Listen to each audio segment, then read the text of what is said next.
O pesquisador sabe que está arriscando sua carreira na Fundação SCP, colocando sua própria reputação em perigo, mas não consegue negar sua obsessão.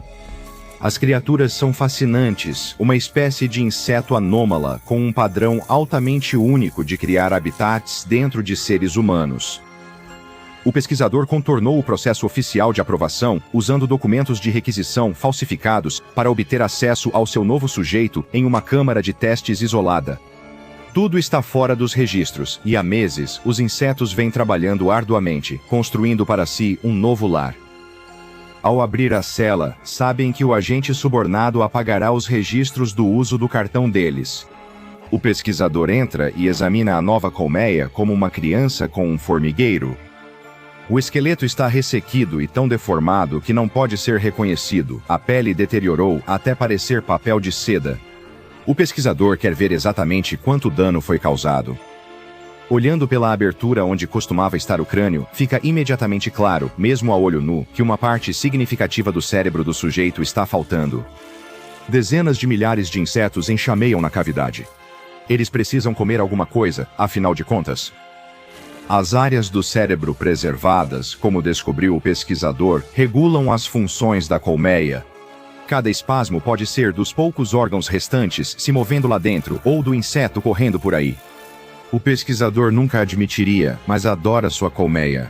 Poder examinar uma tão de perto é algo que nenhum outro especialista em anomalias da Fundação jamais conseguiu realizar. Isso faz valer o risco. Examinando a colmeia, o pesquisador anota qualquer mudança reconhecível em seu estado. A decomposição e deterioração já vem acontecendo há meses, por tanto tempo que, de um dia para o outro, não parece haver muita diferença. Dito isso, o hospedeiro ainda tem os olhos intactos, e esses são mais uma fonte de alimento para as criaturas que nidificam dentro dele. O pesquisador levanta suavemente as pálpebras, tomando cuidado para não rasgar a pele delicada, e aponta uma lanterna para as pupilas imóveis, esperando encontrar apenas um vidro sem vida. Mas então vem o choque. Os olhos se movem, eles seguem a luz com um grito. O pesquisador deixa cair a lanterna e sai correndo da câmara de testes. Ele se sente enjoado, alarmado, angustiado. Ele achava que os insetos só faziam ninho nos mortos, não fazia ideia de que a colmeia ainda estava viva. Dada a natureza anômala dessa espécie de inseto e suas características comportamentais mais preocupantes, vários pesquisadores da Fundação que examinam seu comportamento passaram a chamá-los de colmeia óssea. Os principais especialistas da Fundação no campo da entomologia anômala foram inicialmente encarregados de realizar um estudo completo sobre as possíveis origens da espécie, classificada como SCP-439. Após sua descoberta, as conclusões da Fundação indicaram uma possível conexão entre a colmeia óssea e a Forfícula auricularia, também conhecida como tesourinha comum. No entanto, a natureza exata da suposta conexão entre a tesourinha e o SCP-439 era um tanto difícil de determinar, com alguns céticos quanto à possibilidade de que eles estejam realmente conectados. Alguns pesquisadores do Departamento de Entomologia ficaram convencidos de que o SCP-439 era uma subespécie até então desconhecida de Forfícula auricularia. Ele possui algumas características físicas semelhantes, como o corpo achatado e alongado e as antenas finas, frequentemente associadas às tesourinhas, bem como as pinças características na ponta do abdômen. As semelhanças físicas entre eles começam a diferir na coloração. Enquanto a maioria das tesourinhas possui um tom marrom avermelhado, SCP-439 tem uma cor mais acinzentada e semi-translúcida. Quanto ao seu exoesqueleto, ele mede 2,5 centímetros de comprimento, o que parece ser bastante padrão para seus equivalentes não anômalos. No entanto, nem todos concordam. Vários entomologistas de anomalias apontaram que o comportamento do SCP-439 é muito diferente do da tesourinha comum. Na opinião deles, as diferenças são tão extremas que qualquer relação biológica entre os dois é praticamente impossível. Forfícula auricularia são noturnas, normalmente se alimentam de matéria vegetal e animal morta e depois se escondem sob pedras ou dentro de troncos podres durante o dia. Elas são consideradas uma praga doméstica comum para os humanos, geralmente invadindo qualquer pequena fenda escura dentro das casas que possa ser úmida o suficiente para colocar ovos. Tesourinhas se alimentam de matéria orgânica e, ao infestarem casas, podem consumir alimentos guardados em armários e despensas. Seu nome em inglês, Earwigs, vindo do inglês antigo ear beetle, refere-se às pernas traseiras que lembram orelhas humanas desdobradas.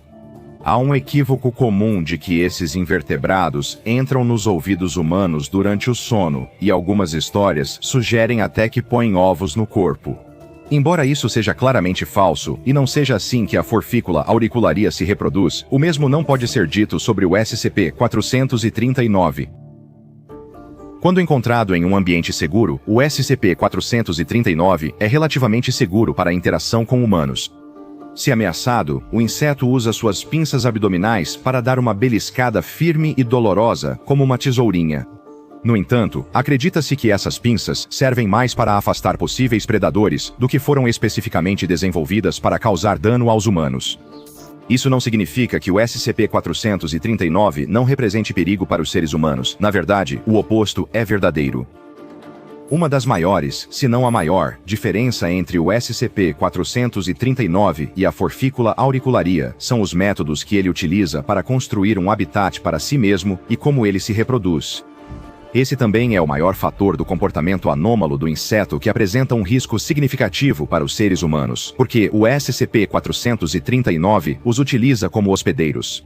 Enquanto eu editava o próximo episódio sobre o assustador mistério SCP, que você verá em breve, me deparei com um programa de edição cujas habilidades parecem quase sobrenaturais. Mas esse software é totalmente real. Estou falando do Opus Clip, e se você ainda não ouviu falar dele, agora é a hora. Esse software tem habilidades que tornam meu processo de edição incrivelmente rápido e eficiente.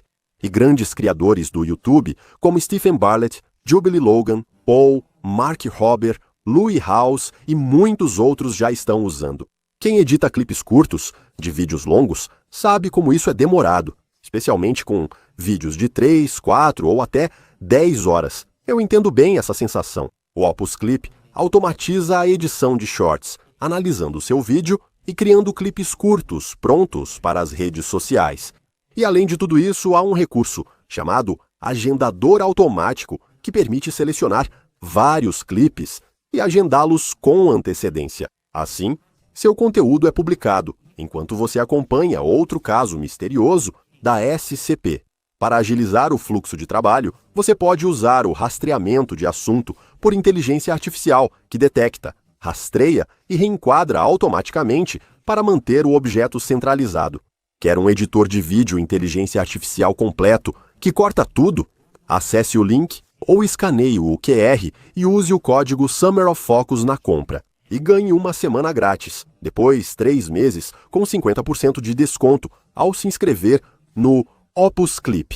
E agora, de volta à nossa história. Pesquisadores da Fundação SCP realizaram um experimento onde um membro da classe D, chamado hospedeiro de teste 1, foi instruído a passar 24 horas em um ambiente de teste controlado. O único outro habitante na sala era o SCP-439, embora essa informação tenha sido ocultada do hospedeiro de teste 1. Antes do experimento, outras formas de vida foram deixadas próximas ao SCP-439. Embora o inseto parecesse demonstrar pouco interesse ou consciência em relação a qualquer coisa além de humanos, todas as outras criaturas foram rejeitadas sem exceção.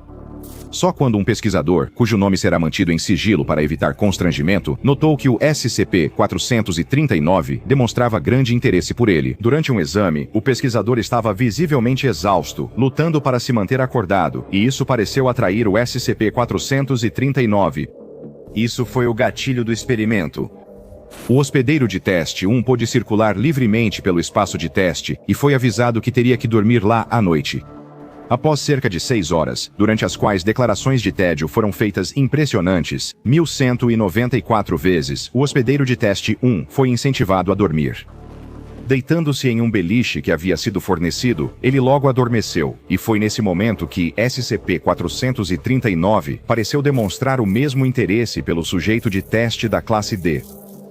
Observando pela forte ampliação das câmeras de vigilância na câmara de testes, pesquisadores de entomologia anômala observaram que, enquanto o hospedeiro de teste 1 estava acordado, o inseto ficava escondido em um canto da sala, aparentemente aguardando o momento certo.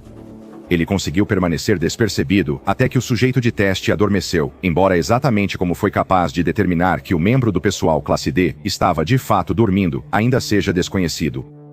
Foi nesse momento, porém, que SCP-439 se aproximou do beliche, onde o hospedeiro de teste 1 estava cochilando, subindo pelas pernas e por cima dos cobertores, antes de entrar na boca do sujeito de teste. O equipamento de vigilância foi ajustado para mostrar uma visão de raio-x do corpo do hospedeiro de teste 1. Os pesquisadores observaram SCP-439 percorrendo a traqueia do membro da classe D antes de finalmente chegar a um dos seus pulmões. Uma vez lá, o inseto pareceu se acomodar dentro do pulmão, usando-o como habitat. A observação do hospedeiro de teste 1 prosseguiu, com o sujeito despertando de repente cerca de 4 horas depois, claramente em algum sofrimento. Ao ser questionado, o classe D relatou dores intensas no peito e forte falta de ar. Com o aumento do frenesi, acusou os pesquisadores de darem alguma substância desconhecida enquanto dormia. Neste estágio do experimento, agentes da Fundação foram ao ambiente de controle para acalmar o sujeito de teste e aplicar um sedativo. No entanto, antes que pudessem tentar conter o hospedeiro de teste, ele se curvou de dor intensa, reclamando de cólicas abdominais excruciantes. Ele ainda lutava para respirar, com a pressão no peito aumentando. Um alarme disparou e a equipe médica recebeu ordem para iniciar a ressuscitação com um código de emergência. Ressuscitar o hospedeiro de teste 1 sem causar qualquer dano ao espécime SCP-439, atualmente alojado em seu pulmão. Ao chegar, a equipe médica percebeu que o paciente tinha febre crescente e dificuldade de locomoção, até ficar totalmente incapacitado. A checagem do pulso confirmou que ele estava vivo, e os médicos foram orientados a se afastar do classe D para permitir a observação. Mesmo assim, o que aconteceu depois era impossível não notar. Estima-se que, entre 4 e 8 horas após o SCP-439 entrar no pulmão, o corpo incapacitado do hospedeiro de teste 1 tenha começado a convulsionar violentamente. Ele passou a apresentar rapidamente sintomas semelhantes à fibrodisplasia ossificante progressiva, distúrbio genético que causa crescimento excessivo de ossos, geralmente dentro dos músculos. O corpo dele começou a desenvolver rapidamente novos ossos, essas protuberâncias surgindo tão rápido que logo começaram a perfurar músculos, carne e pele. O processo era evidentemente ainda mais doloroso, com o sujeito de teste da classe D gritando enquanto vários esporões ósseos começavam a se projetar para fora debaixo da sua pele. Apesar das tentativas de tratar os ferimentos resultantes, a equipe médica de emergência não conseguiu parar o sangramento abundante. Os esforços deles foram dificultados pelo movimento do hospedeiro de teste 1 que parecia recuperar consciência, evitava os médicos da Fundação e tentava se esconder debaixo do beliche. Depois, especialistas em entomologia anômala concluíram que algo no processo os forçava a buscar abrigo, sendo atraídos para o espaço fechado e escuro mais próximo. Alguns sugeriram que, se o SCP-439 tivesse alterado o hospedeiro de teste 1 dentro de uma casa, ele poderia ter sido atraído para armários, closets e dutos de aquecimento. Pesquisadores do hospedeiro de teste 1 pediram para continuar o experimento sem tratamento se ocorressem novos desenvolvimentos na condição do sujeito. Apesar da forte oposição do sempre redundante Comitê de Ética da Fundação, a continuação do experimento foi concedida e o hospedeiro de teste 1 ficou sem tratamento por 3 dias inteiros. 2 dias depois da retomada, os pesquisadores pediram que o áudio de vigilância da câmara fosse desligado, pois se sentiram desconfortáveis com os gritos de dor do sujeito da classe D. No terceiro dia, o sujeito de teste estava imobilizado, graças em grande parte à dor excruciante dos novos ossos crescendo, somada à dificuldade de respirar. Nesse momento, o sujeito entrou no estágio final da transformação, segundo a equipe de pesquisa. Escondido em seu novo lar debaixo da cama, o sujeito afetado lentamente se encolheu em posição fetal e, conforme observado por exames de raio-x, sua estrutura óssea continuou a passar por mudanças anômalas. Partes inteiras do esqueleto do hospedeiro de teste 1 começaram a se mover dentro dele. Enquanto isso acontecia por dentro, o corpo dele encolhia e murchava até cerca de 3/4 do tamanho original. Isso continuou até que o corpo do hospedeiro ficou quase totalmente esférico. Apesar de novas protuberâncias ósseas surgirem após o fim dos sinais vitais, elas pareciam fixar o corpo do hospedeiro, mantendo-o permanentemente em sua nova posição. A autorização para examinar detalhadamente o hospedeiro de teste 1 foi concedida. Membros da equipe de pesquisa entraram na câmara de testes com proteção no rosto e mãos. A estrutura esquelética, antes de um membro da classe D, tornou-se irreconhecível, sendo descrita por alguns pesquisadores como uma gaiola. Foi difícil determinar exatamente quanto dano interno havia sido causado pelo SCP-439, embora exames detalhados parecessem indicar que vários dos órgãos internos do hospedeiro de teste 1 permaneciam funcionais, ainda que de forma limitada. Essa descoberta desencadeou uma investigação interna contínua pelo Comitê de Ética da Fundação SCP sobre o potencial dano de permitir que experimentos com o SCP-439 fossem realizados em futuros hospedeiros humanos. O comitê destaca que, embora possam não estar conscientes, há quem defenda que os hospedeiros ainda podem ser considerados vivos neste estágio.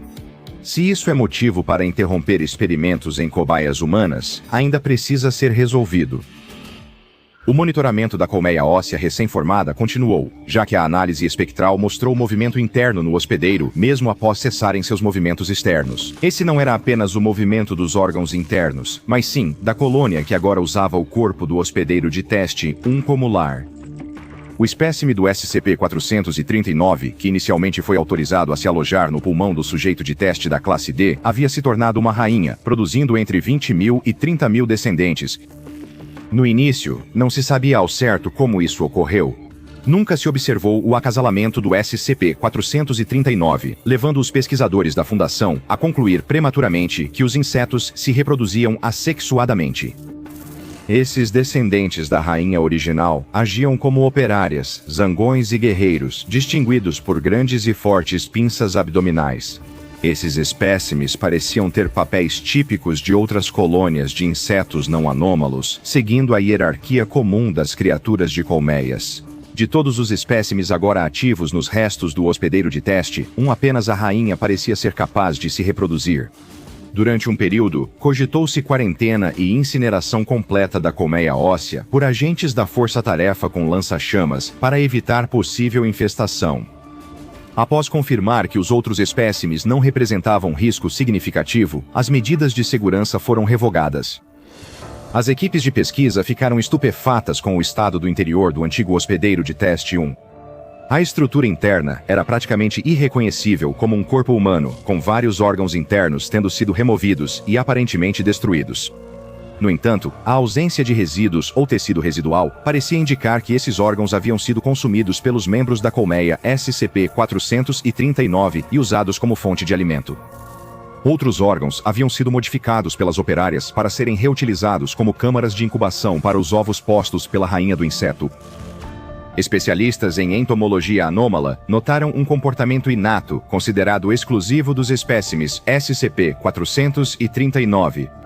Essas tesourinhas anômalas pareciam usar o sistema digestivo do corpo do hospedeiro para processar materiais orgânicos que os guerreiros coletavam e depositavam no estômago do hospedeiro.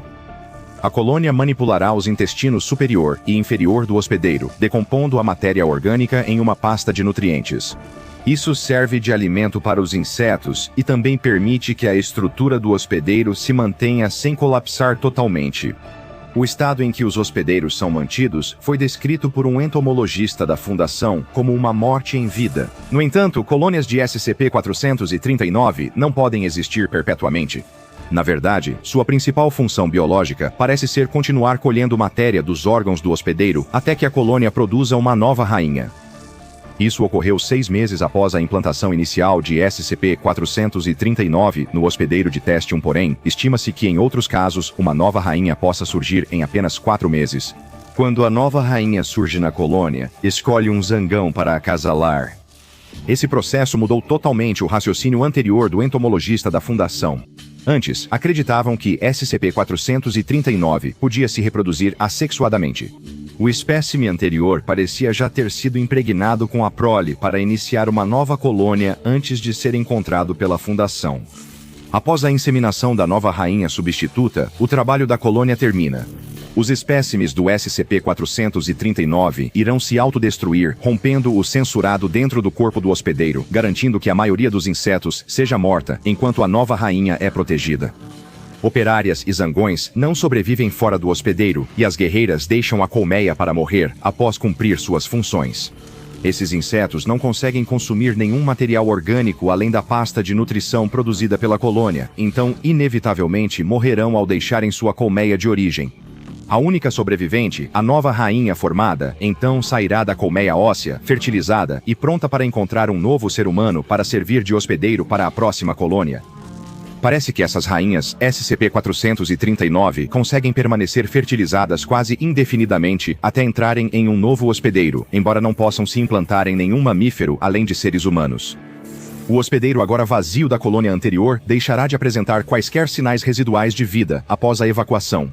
Uma análise detalhada da carcaça do hospedeiro de teste 1 mostrou que o sujeito de teste ainda estava vivo. Não foi pelo trauma de milhares de insetos saindo dele, e sim por inanição. Especialistas da Fundação em Biologia Humana Anômala e Alterada levantaram a teoria de que a pasta produzida por um SCP-439 fornece apenas nutrientes suficientes para manter seus hospedeiros à beira da funcionalidade. Após a saída dos insetos, seus corpos deixam de ser sustentados por esse suprimento limitado de matéria orgânica canibalizada.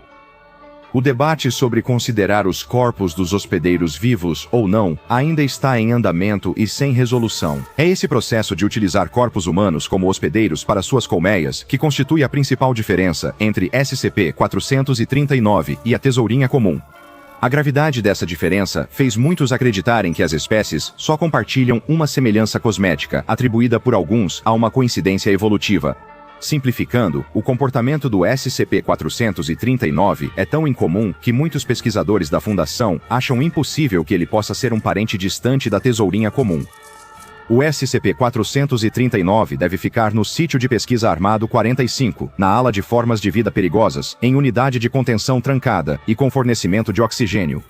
Apenas funcionários com autorização, nível 2 ou superior, podem manipular o espécime, que deve ser alimentado regularmente por uma sonda com substâncias nutritivas aprovadas.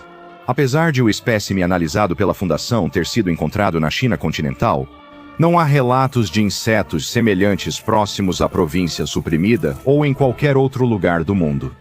Atualmente, o único espécime conhecido é aquele encontrado pela Fundação SCP. Isso não descartou a possibilidade de existirem outras colônias do SCP-439 em outros lugares.